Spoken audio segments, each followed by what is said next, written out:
তোমার চাকরি হয়েছে। ঠিক আছে? হ্যাঁ, সেই দিনই হয়েছে। যেদিন সকাল থেকে দেখেছি মাকে, সেই দিনই চাকরি জয়েন করেছে। কোথা থেকে আসছো মা? আগে এসেছিলে? ঘরে বসে নাম জপ করে? হ্যাঁ, আমার পেটে টিউমার হয়ে যন্ত্রণা হচ্ছিল, আমি মায়ের নাম জপ করে কোথা থেকে আসছো মা? আমি হাওড়া আমটা থেকে। হাওড়া আমতা। আগে এসেছিলে? ঘরে বসে নাম জপ করি, পেটে টিউমার হয়েছিল, ভালো হয়েছে। বেহালা থেকে এসেছি মা, আমি ঘরে বসে নাম করে আমার একটু একটু করে ভালো হয়েছে। কোথা থেকে আসছো মা? কলকাতা বেহালা। আমার স্বামীর চোখে ইনফেকশন হয়েছিল, আমি ট্রেনে যেতে যেতে মাকে ডেকে ডেকে আমার স্বামীর চোখ ভালো হয়ে গেছে। কোথা থেকে আসছো তুমি মা? হাওড়া থেকে। আগে এসেছিলে?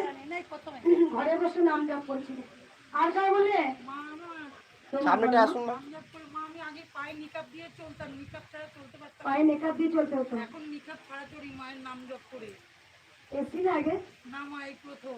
সবাই ঘরে বসে পেয়ে গেছে গো। হ্যাঁ, বিভিন্ন স্থানের বিভিন্ন ভক্ত মায়েদের কথাগুলো তো শুনতে পেলেন।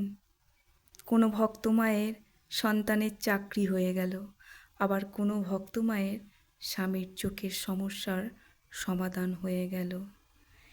এই সকল ভক্ত মায়েরা মন্দিরে আসেননি, ওনারা শুধু মায়ের নাম জপ করেছেন।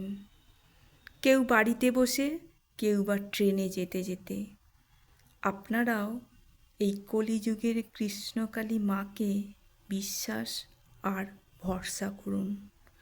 জয় কৃষ্ণ কালী মায়ের জয়, এই মন্ত্র জপ করুন, সকল সমস্যার সমাধান মিলবেই। আর তার সাথে জয় সোনা মায়ের জয়, জয় মঙ্গলা মায়ের জয় অনবরত বলে যান। কর্ম করতে করতে ভুলে যান।